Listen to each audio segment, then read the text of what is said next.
everyone. How are you? On March 23rd, 2020, Connecticut's governor, as many governors around the U.S., signed an order for a shelter in place mandate. For most of us, this was the first time we experienced such a thing. Not knowing what would happen to service delivery or to their staff, leaders were forced to make very quick decisions to ensure everyone would be safe. What we probably did not know that day is that the workplace and every single one of us will be changed forever. Join us as we reflect. Hello, everybody, and welcome back to Coffee Time with Masterminds. My name is Peter Blakely, and I'm the founder and principal of Blakely Consulting. Welcome to Coffee Time with Masterminds. I am Cynthia Rojas, founder and principal of To Your Growth. Welcome to Coffee Time with Masterminds. I'm Rebecca Tuttle, founder and principal of Grant Right Now and Grant Writing for Good. Hi, everyone. How are you? Welcome to Coffee Time with Masterminds. We want to say hello to all of our viewers and to our friends in Australia as well as around the world. I want to also introduce you to our awesome co-hosts, Peter Blakely and Rebecca Tuttle. How are you? Good. How are you? I'm good. Rebecca, how are you doing? I'm great. You know, you find yourself in the green room like this when they're playing our jingle. You know. I can see you doing that, Cynthia, while it was going. It's a great tune. Yes, I do. So I started a little dramatic, reflecting on 2 years ago. Last month, we were mandated to stay in our homes. And on the one hand, I'm like, wow, 2 years. And then really, it's only been 2 years. It feels like forever. Yeah, that's a really interesting thing. It feels like yesterday, but it also feels like forever. Yeah. And so for some of us, that meant working from home. But then we have leaders who still had to provide services, run organizations, and care for their staff. And I have to tell you, this was uncharted territory for many of us. And so we wanted to take some time and reflect in the last 2 years by way of a survey that was done in partnership with Field Partners and the nonprofit Connecticut Alliance. So, but before we get in, what's the last 2 years been like for the two of you leading your organizations? Yeah, it's been tough. So there are some things about the adjustment that have been really good, that have been really productive. But some of, like we were talking about before the show, some of the fun parts of doing our jobs went away. Yeah. Right? I don't get to visit programs. I don't get to talk to youth face to face. All of that. It's tough. Yeah, I get that. Rebecca, what's it like leading an organization these past 2 years? Well, I hear what Peter is saying. I feel the same. You know, you have a sense of mourning from the enjoyable destinations you used to travel to. However, it's really grown my ability to serve because my clients have expanded even more so throughout the country. So I think it's been a win-win in that regard. But, you know, there are some clients I'll probably not meet, if not, you know, for a few years yet, depending on how this goes. So meeting someone and then hugging them in person are two different things, you know? Yeah. So Rebecca, you are also a teacher. Do you miss teaching in person? I do. I traveled to 18 cities just before COVID hit, and you know, I tried to get as much traveling as I could. It's a great way to see the country and learn about how my work is being done around the country. I do miss that. Yes. Yeah. I definitely miss the energy that you get from being in a room with people. Yeah. It feels, to Peter's point, it feels like work, right? Because there's less play, and so that's been challenging. But the innovation that has come out of these last 2 years has been extraordinary. I have always For example, I have always wanted to go paperless. And I And now you are. I 100%, because I have worked in the last 2 years in multiple states, multiple countries. Well, one country, two countries, and so I travel often now, post 2 years, and I've had to be paperless, and it's like, oh wow, this is what it took. Like the whole world had to have a global pandemic. Yeah. I mean, think of all those little things that we thought would be good in the workplace that we couldn't quite implement, like going paperless, Yeah. right? Like not having staff meetings. Right, meeting just to meet. Those went out the window. Yeah, right? Yeah. Going to the office unnecessarily. Yeah. I think about one of the episodes that we had recently, or I think maybe it was Cynthia, you were talking about turn your camera on during the meetings. It makes it more personable. Yep. Don't be afraid or shy from just showing people who you are. And yep. Peter, you really focused on, you're coming into our living rooms, our home offices, and I think it opened up a whole nother layer of exposure for a lot of people in business of what the struggles are and how people really want to work. It's made us think completely differently about work. Yeah, I remember, being so stoic, right? Everything had to be in place. Yesterday, I was on a coaching call with a client, and my dog was just wanting to be on my lap. And I was trying to do this without. And then finally I said, he doesn't know that I'm on a call. He has no idea. He's interpreting this as, well, maybe, mommy doesn't love me or mommy doesn't want me. And so he has no frame of reference. So I had to pick him up and introduce him to my client who fell madly in love with him. Yeah. And that's what we've become, just like an open book almost. Right. So, yeah. Well, I have to tell you, 2 years ago, you may remember, 6 months into the pandemic, FEO Partners, in partnership with the Connecticut Nonprofit Alliance, did a survey with leaders across the state of Connecticut. They then did it for the state of Rhode Island, where they wanted to get a pulse on what was it like to lead, what was happening in the organizations, and what were some of the challenges as well as adaptation. And we learned a lot during that survey. And so FEO Partners has done a follow-up survey, also in partnership with the Connecticut Nonprofit Alliance, in where we assess what's it like 2 years later.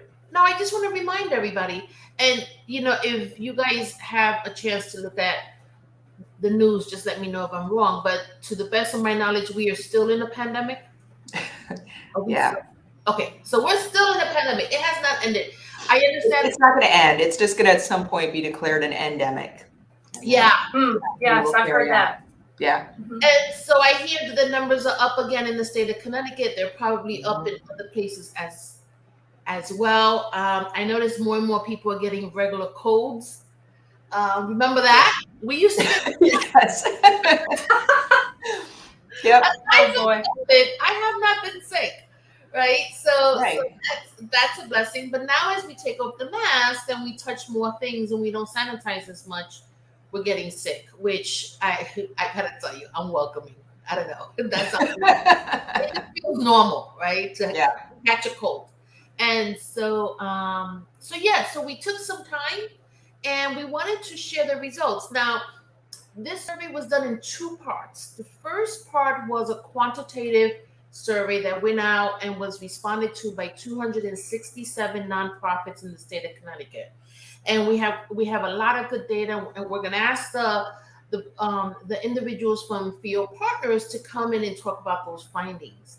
But there was a part that I did, and that was a qualitative study with 17 leaders about digging deeper about what was that like, what has changed for them, and what do they think the future holds for the workplace. So how about we jump right in?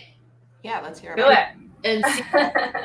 Okay, so I'm gonna add I have a little slideshow because if you've been watching, you know I'm loving this slideshow feature. And so we call this report Reflections from the Field Leading Through the Pandemic. And so again, just to continue to demonstrate really the partnerships that have come together, but also the investment from our funders as well as other coalitions. This survey was also funded by by six foundations across the state of Connecticut. So thank you to the Community Foundation for Greater New Haven, the Hartford Foundation for Public Giving, Connecticut Community Foundation, the Community Foundation Eastern Connecticut Northwest, Connecticut Community Foundation, and the Valley Community Foundation. Okay, so we started the first question with our leaders. What was it like in the beginning? In the onset, it is March 23rd, 2020. What was that day like? And so we heard a couple of things.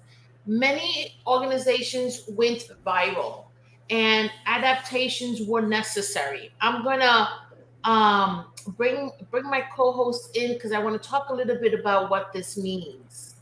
So I'll do it, Sid. I'm sorry? I'll help you. Oh, okay, thank you. So organizations went viral. And viral or virtual or both? Virtual. And well, this seems obvious now 2 years later. Well, of course they went virtual, they had to. But I gotta tell you, if your infrastructure was not set up for that, it was painful. Yeah. And so many not-for-profits, I think, hadn't particularly invested in technology. Right.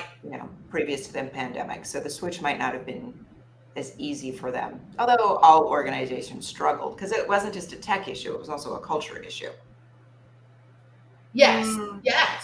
And another thing that was highlighted because of this was the digital divide. Yeah. That became so obvious during this time. One, with our staff, did they have the proper internet? What's that called? It's not wattage, but the strength of the internet. Bandwidth. I'm sorry? Bandwidth. Yes, to handle multiple Zoom. Also, remember our kids were home, so they were needing to be on Google Workspace. Oh yeah. Right, and we were on Zoom too. So you had a lot of high bandwidth activities going on in the same house at the same time. Yeah. And we had to shift how we thought about service delivery. So I spoke to some leaders who told me that their case managers could not imagine working with someone just over the phone, that they always felt like the work had to be face to face, and that it wasn't only going home, but leaders had to help staff make that mind shift. Anything else you guys learned from your leaders, from the leaders you work with? Every gap in the organization's communication it just became this massive cavern that got filled with assumptions and gossip, right? Because people weren't passing in the hallway, right? So things that didn't go through the formal communication channel just didn't get communicated. There was no catch up. Yeah. And that really, I think, highlighted weaknesses in some organizations. Yeah. The onset of the pandemic, which I identified within the first 4 to 5 months, were also filled with complexity. So it wasn't just a crisis, right? It wasn't just one event, but we'll take you back to that time where there were multiple murders of Black individuals. And finally, the murder of George Floyd just turned this country around, and it needed to stop. And so there was a social unrest and lots of marches and protesting around that time, which then affected many staff. So leaders were now dealing with a pandemic and health issues. People are dying, kids are home. You may not have the proper technology. We are having just this terrible time in our history with losing Black individuals who are either jogging or just minding their business, sleeping in their rooms. And they're also having to deal with managing board relations, funding decreases, and no one knew what was going to happen. So, talk about all these external factors. You have complexity, not just a Mhm. crisis. Well, you have to remember too, Sin, that a lot of the clients that organizations serve are already in crisis. So a lot of grants Right. that we've written for clients are trauma informed care. A lot of food deserts, which Mhm. increase. There were shortages of food, so access to basics was elevated. A lot of the needs of the clientele and the community skyrocketed. And if you can't serve that in the same capacity, a lot of organizations talk about adaptation. They had to find new ways of serving because you couldn't abandon those clients. Yeah. Right. Yeah. And so I thought the two quotes up top really spoke to what was happening. And so the first one is from a leader who said, I had to bring people back because I could see the look on their faces. It was too stressful and we needed each other. So this was an organization that defined itself like a family. And so she decided to bring everybody back.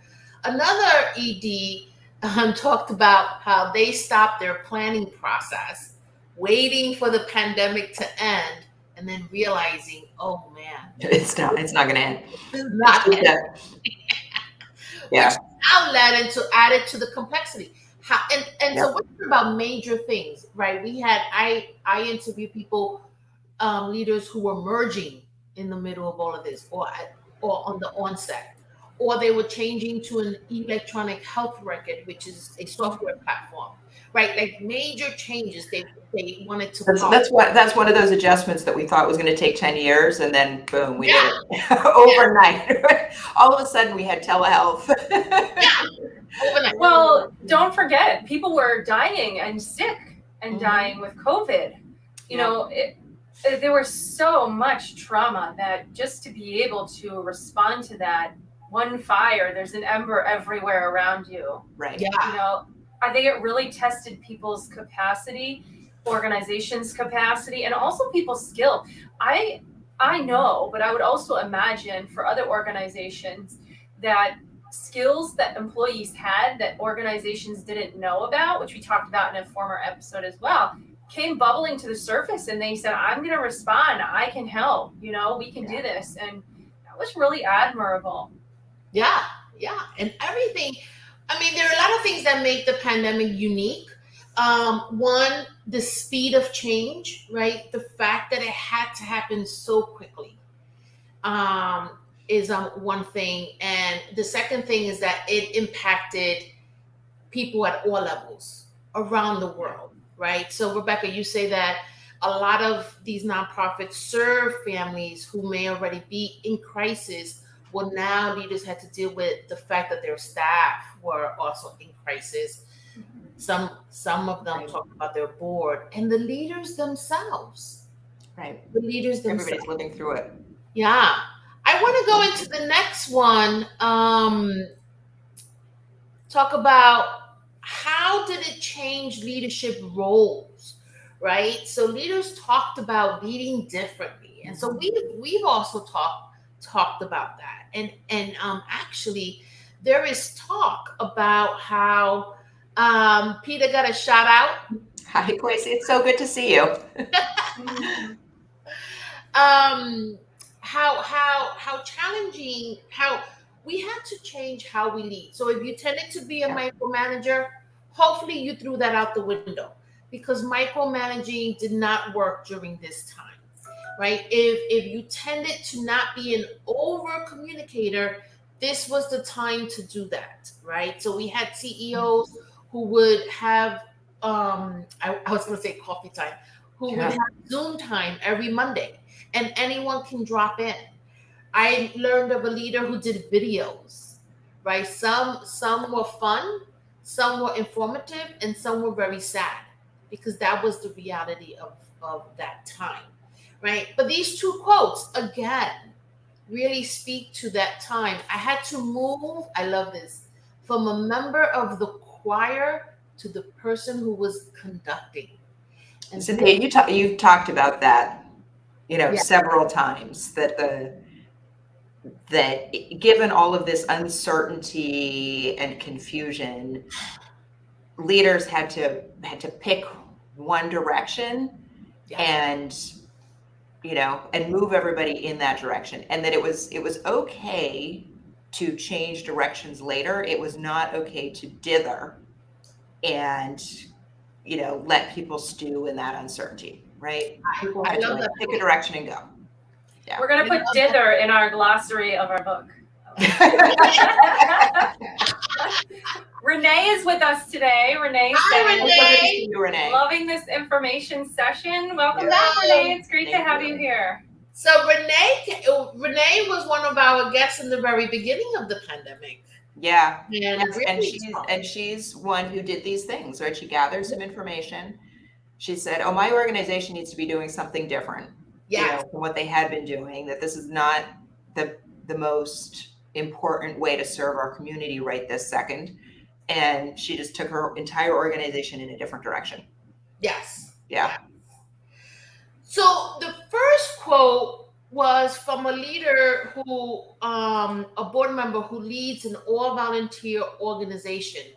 And he talked about always having this collaborative nature about him and shared leadership. And, that works for many people. But during this pandemic, his board and his volunteers looked to him. And he realized that he was now the conductor and that he needed to change his approach. The second quote was from another leader who said one day she wakes up in the middle of the night and realizes, oh my, this is on me. And it changes her whole framework on leadership. So really, really impactful in how leaders led. Everyone talked about, without me asking them, decision making, how that changed. And imagine how scary this is. So you have to make decisions about people's lives. You have very little data, you have very little time, and you have no frame of reference. And yet people's lives are at stake. I've read articles where leading to the pandemic for many was a matter of life or death, right? And so I can't imagine making decisions without data, right? We so love data, and yet that's what leaders had to do. And so staff relationships also improved because leaders knew that their staff needed them. So it changed how we led. And I have to tell you that the leadership science sector is looking at, are all those other paradigms the right ones, or do we need different paradigms for leading? And this was different from any other kind of disaster, or a lot of other kinds of disasters, in that it was happening inside the organization and outside it at the same time. So leaders are trying to deliver the services and make sure that their communities are safe and meet the increased need in the neighborhood, and also their own staff are being affected by COVID, are getting sick, are losing loved ones to COVID, are experiencing all that fear and uncertainty. And so they had to manage both internally and externally in a way that's been unusual up till now. Yeah. That I think is going to get more common. Yeah, yesterday a leader took me through a journey. She said, they have a food pantry. And so they work with the larger food pantries and they get a lot of their food from those sources. But food was limited, and as well as donations. People weren't leaving their homes.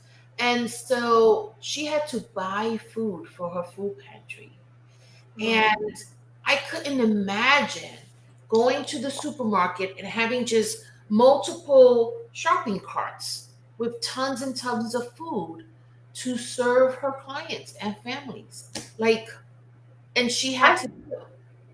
I've done that before when I did case management, because you form such bonds with the clients and the families that at the end of the day, I couldn't go home from work knowing that they didn't have dinner or breakfast the next day. I mean, Yeah. I think a lot of this brought out the humanitarianism in a lot of us, right? And there's just no excuse. So I would go and I mean, I made $16,000 my first job out of college, right? I have all this debt and $16,000 salary, and I love my job. And every time I went grocery shopping, I just bought an extra bag of food for the food pantry that we had because it was so low stocked, and the food in it was not nutritious by any means, you know. Yeah. So I really wanted to make sure that these little ones and these families that I was working with that had the proper nutrition that they wanted. Yeah. I mean, this brings up this whole other issue that we've touched on before in the context of self-care, right? But the various ways that people who are doing mission-based work are affected mentally, physically, emotionally, and financially by doing that work. Yes. Yes. I mean, we're feeling the fatigue now. Yeah. And we should have a show about how leaders are beginning to exit. So those who can retire are seriously considering it. I met leaders who changed the course of their career. It was just a little bit too much. The exposure. And we've talked to so many people. We've talked to people about the Great Resignation, and that's affected in the field and outside of the field. But everybody is doing this big re-examination of how they're spending their time and energy. Yeah. And with increased awareness of our mortality, is this really what we're going to do, right? And I think a lot of us are just tired. We've been doing this in this very intense way for the last 2 years, much more isolated than usual, right? Spending a lot of time at our screens than usual, and we're exhausted. Yeah. We're just tired. Yeah. Oh yeah. And then I think I have one more slide. The new normal. What does this all mean? What is the future of work mean? And so the second quote really resonated with me, and I thought defined where we're headed, where this ED said, we don't have to bring people to do paperwork now into the office. We use the office to collaborate and socialize and bring connectivity. Peter, you've talked about this often. Yep. You've made this need for the office. We don't need the office to work. Many of us actually do better at home. Yeah. Especially open plan offices were designed to facilitate inspiration and collaboration, which is, 10 or 20% of our jobs, at the expense of getting stuff done, which is the other 80 or 90% of our jobs. And I think now we've got a much better understanding of those two elements of our jobs and how to accomplish each one. I think we're going to be a lot more thoughtful about when we bring people together. Let's make sure it's worth it, right? Let's make sure that it is nourishing and building, right? Yeah. Particularly because I think we're always going to feel like there's an element of danger to that, right? That if you put a bunch of people in a conference room, you've got to have a really, really, really good reason for it. Right? That's just how we're going to think for the rest of our lives. And in terms of getting our work done and our efficiency, and the work capacity of a lot of people who function better on less connection and more concentration, I think we're all going to end up with combinations of work styles and places that'll work better for us in the long run. Peter, I love that you called the conference room the danger zone. Okay, so I am kind of an introverted person. It's always been a danger zone for me. Just this massive energy suck, right? Yeah. But so maybe it's just the introverts of the world are finally getting our way. Yeah, no, I think you're right. I think people are questioning things. I've noticed, and I'm going to end with this, and then I'm interested in Rebecca's thoughts. And I know we're running a bit over time, but I've seen a lot of growth come out of this. And so, Rebecca, are you seeing the same thing with your clients and in your work? I am. I'm seeing different types of grants we're writing. There's been so much relief funding coming out. There is so many resources available that just weren't there. But not only that, the stringent applicant requirements have lessened, so it's easier for people to apply for funding, and they're giving multiple year funding. There is a lot that was presented to organizations to be able to survive this pandemic. What I didn't see, though, were an additional set of resources to help those smaller organizations that didn't have the capacity or don't have the capacity to go after these opportunities get in the game, if you will. And that's unfortunate. I think we missed the mark on that. However, we could write more grants to bring in that capacity to help those organizations do that. And that's exactly what I've been doing throughout this pandemic. Yeah. And you Rebecca, you talked last week about how much funding is still out there. Right. Yeah. There's so much of it, and more is coming.